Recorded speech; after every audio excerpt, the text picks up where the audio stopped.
here in Accra, Ghana. We also have in the studio Mr. Kwame Ntiamwa Ntim. He's Planning Committee Secretary of Environmental Education and Lifelong Learning 2025. Along the line, we are hoping to get the EPA boss herself to join us for more clarity on this. But let's get the conversation started. Nana, welcome to the program. Thank you. Ms. Ntiamwa, welcome. Thank you. All right, so Nana, good morning. I want to start with you. Tell us about this Environmental Education and Lifelong Learning Conference. And I know that is the first time they're coming to Africa and Ghana. Yes. How did all this come about? Okay, so thanks for the opportunity.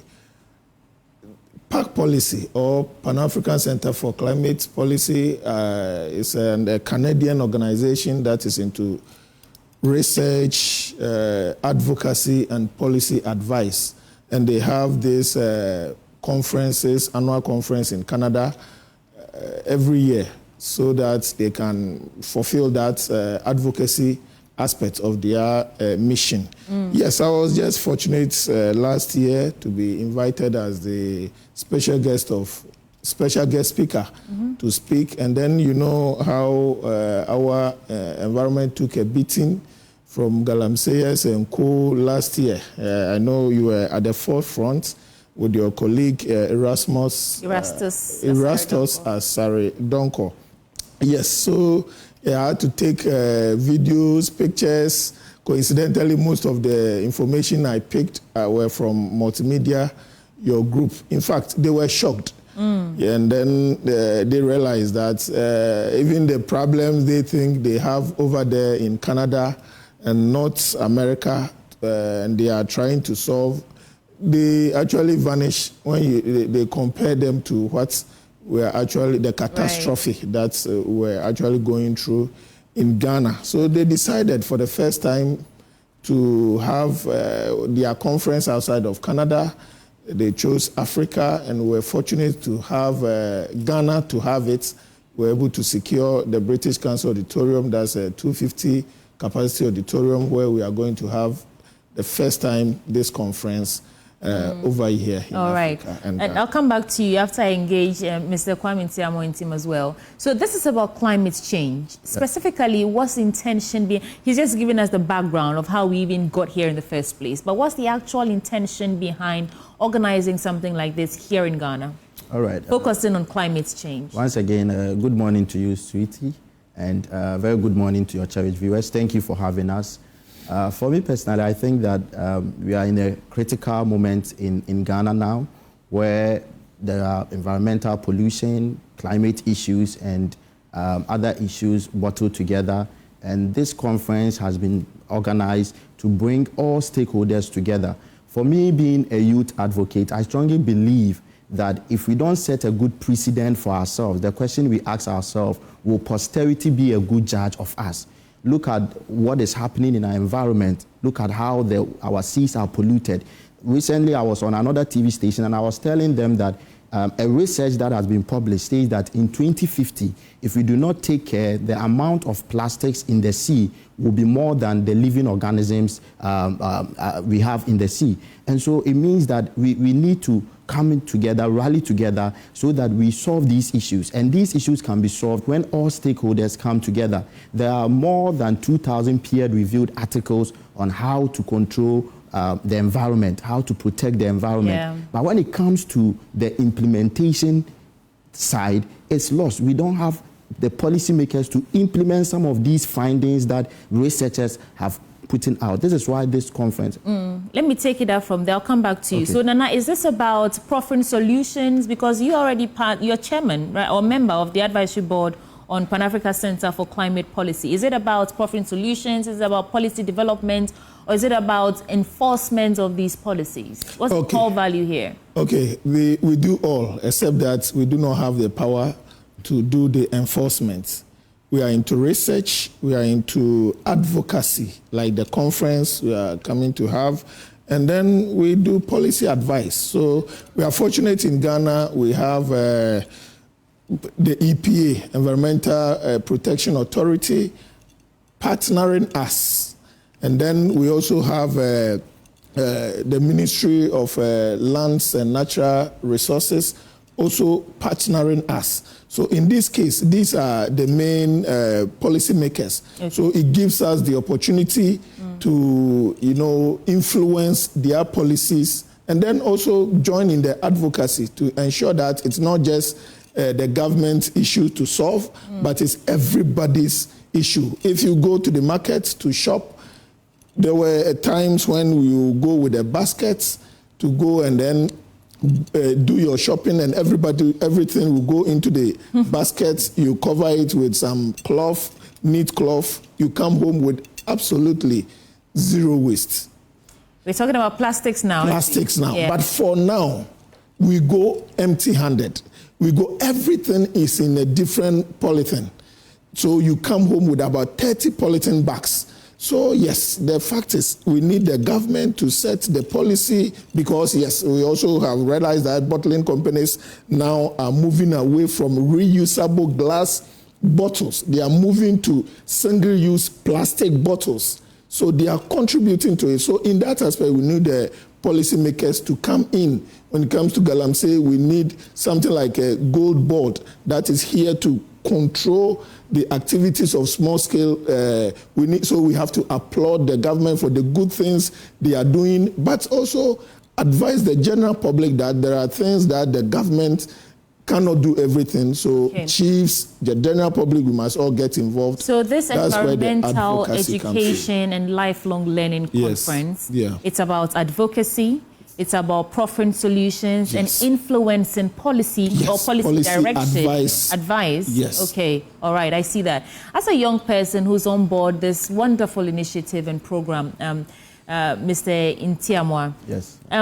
In terms of how we approach those 3 R's, reuse, recycle, and reduce, how would you say we're doing as a country in terms of the plastic menace? Well, recently I was talking to a colleague of mine, and we were discussing about unemployment issues. And I said, this is a good avenue for people to get employment, where people can recycle some of these plastics for other things. A lot of young people are not looking at that, because at the end of the day, they don't have the resources or the capital to do these things. So I think that this conference, in a way, is to empower young people to have the capacity to do some of these things. Back on campus, I have one medical friend who has started this recycling, and they have placed equipment on campus where plastics can be recycled. And so I think that the youth should understand that if we don't protect the environment and these things now, posterity will judge us, and in the future it will come to hit us boldly and so bad. So we need to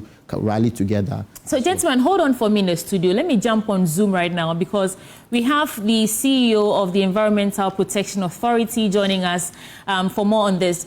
Professor Nanama Brown-Kluche, thank you for joining the conversation. Thank you. It's good to see you. So tell us, what's the cardinal value of this environmental education and lifelong learning conference that we're fortunate for the first time is coming to the country? Yes, thank you. And let me greet your viewers. Greetings from Cape Town, where I'm here joining a global forum on climate change. We are focusing on solar radiation modification. That's another conversation altogether. Yeah. Yes, Environmental Protection Authority is partnering the Pan-African policy group to come up with this conference in Ghana. The focus, as you said, is on environmental education and lifelong learning. We, from the EPA, we are happy to be part of this program because, our mandate is to protect the environment. As a country, we need to have a lot of education on our environmental issues. We need to be sensitive to the environment. So this is yet another platform that will help us to do the education to Ghanaians. So we are encouraging all Ghanaians to register to be part of the conference, to come and learn. One is knowing the issues about the environment. The other is working on our attitude towards the environment. And this conference brings both of these that we want to do as EPA to the fore. So every Ghanaian is invited to register. It's free, as Nana said, and you come to learn.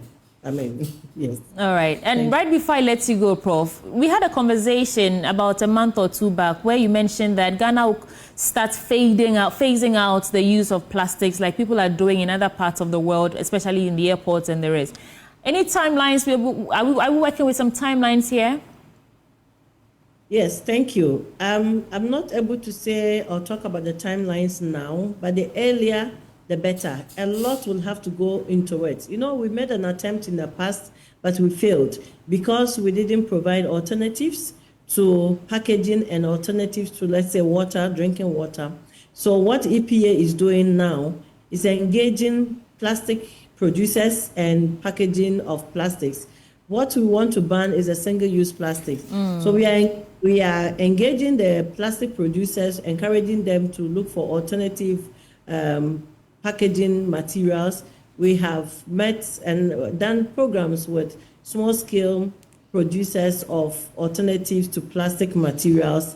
And we are also in a discussion with investors to provide drinking water in public places for people to have access to water. In Ghana, you can walk like a kilometer or less without drinking water because of the humidity we have in the country. It's dry, so you won't fault people from buying water on the street and dumping the waste.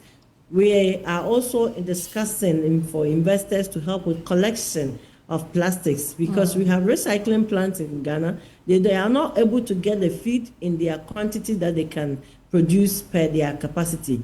We can, and at the same time, finding investment to waste plastic collection, recycling, and at the same time providing alternatives to packaging and drinking water sources in Ghana. Professor, once we're able to get through all of that, we are able to say we are confident to face our single-use plastics. Thank you. Thank you, Professor Nana Maklutse-Brown, and all the best where you are. Hopefully come back home soon. Right, so that's that. The EPA is partnering with the Pan-African Center for Climate Policy to bring you this conference that is the Environmental Education and Lifelong Learning. So let me get back in the studio while we try and wrap up this conversation. So another theme that you're operating on is sustainable futures, bridging African traditions with modern land use in the face of corporatization. It's quite a mouthful. Tell me, what exactly does this theme mean? Yes, previously in our national life, where chiefs were fully in charge of their communities, there were these bylaws, traditional bylaws, protecting the environment. You don't go to the sea at this day. You don't go to this river at this day. You don't. There were forests that nobody was supposed to get in. They were for preservation. True. There were other forests that you could go into, but there are others they will say, don't go here. And people thought all civilization, religion came to tell us they were Abusumsem, and all that. But these were our means of preserving what we had, the resources that we revered, rivers, forests, and all that. Then it was easy for us to control. But now you may have a land, maybe 1,000 acres, you have given to some Chinese or some foreigners to come and do business in. You don't even speak their language. So how do you go and tell them that this river don't go in on a Tuesday or on a Friday? So that challenge is where we have to bridge. We have to sit down and ensure that in the face of corporatization, we are still able to play a role as chiefs to protect the environment. And I like that you're a chief yourself, leading the charge, so it's wonderful. I'll give you 10 seconds to get in your final word. All right, so let me use this opportunity to invite everyone to this conference. It's happening on the 24th and 25th of July at the British Council Auditorium.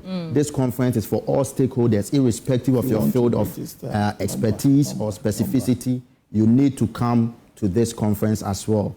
The number, if you want to reach us, you can reach us on this number. 0243 212 828. We encourage people to register on our website, but to get to our website, you send us a message on WhatsApp. That is 0243 212 828. All right. 0243 212-828. Okay, so there you have it on your screen. It's on their screen, yes, so quickly if you reach out to us. Take a shot of it right now on your screen so that you can reach out to them for more details to register and attend this conference. Unfortunately, that's our time. We have to go. Those who join me in the conversation in the studio, Nana Apakranche the 7th. He's chairman, Planning Committee of Environmental Education and Lifelong Learning Conference 2025, happening on the 17th of June 2025, right here in Accra, British Council Auditorium. And we also have Mr. Kwame Ntiamoa Team, Planning Committee Secretary, Environmental Education and Lifelong Learning 2025. Of course, we spoke to the EPA boss herself, Professor Nana Mark Brown-Kluche. And that's it for the AM show this morning, sponsored by Waylead Properties, providing quality housing at affordable cost with flexible payment option. Now, today is a Thursday, and so, of course, we're leaving you with Ghana Grows Changing Narratives, brought to you by MasterCard Foundation in collaboration with Springboard Roadshow Foundation. My name is Sweetie Abochi, and I did this with Benjamin Akapo. We'll be back on your screens tomorrow. From a business that I started with just myself, I'm happy to say that we have grown to 10 people. These are people we've picked from our local community. These are people who come in with no skill at all. We trained them and they're doing fantastic. All the products you see beautifully packaged are all products that are created by these people.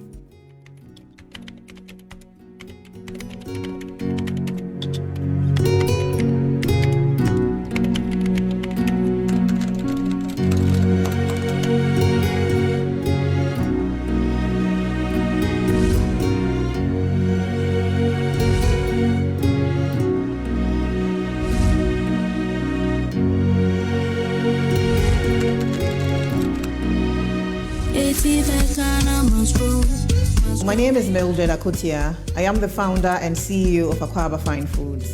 Akwaba Fine Foods is a woman-led agro-processing company. We make the most delicious snacks you can ever come across, and we make kitchen staples from locally grown ingredients. I started the business in 2015. I've run the business for 9 years now. I actually got inspiration from my travels to the Western world.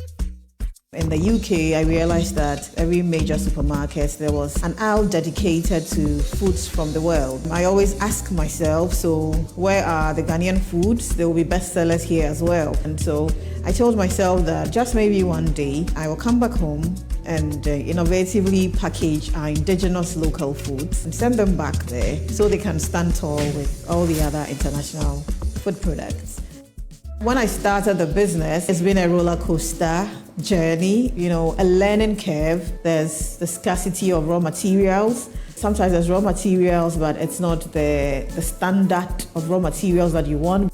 As the business grows, we've had to import some technology. Sometimes finding the right engineers, finding the right technicians to handle the machines is very difficult. And even if you find a very good engineer, it takes them sometimes a while to be able to adapt to how the machine works and all that. We had issues with space to place the machines that we kept acquiring. And then generally, workplace safety became, an issue. I've been working with Akwaba Fine Food for the past 3 years, and then I'm the operation officer for Akwaba Fine Foods. Akwaba Fine Foods has been a great help to me. I've been able to explore, I've been able to know how to talk to customers, how to handle invoices, know how to handle my own colleagues. The business has been life-changing. I have benefited financially. As the business grows, your equity grows. And that's the beauty of owning a business for yourself. Early this year, it was very evident that the business had grown in leaps and bounds. We needed more hands to come on board, and so it was time for us to now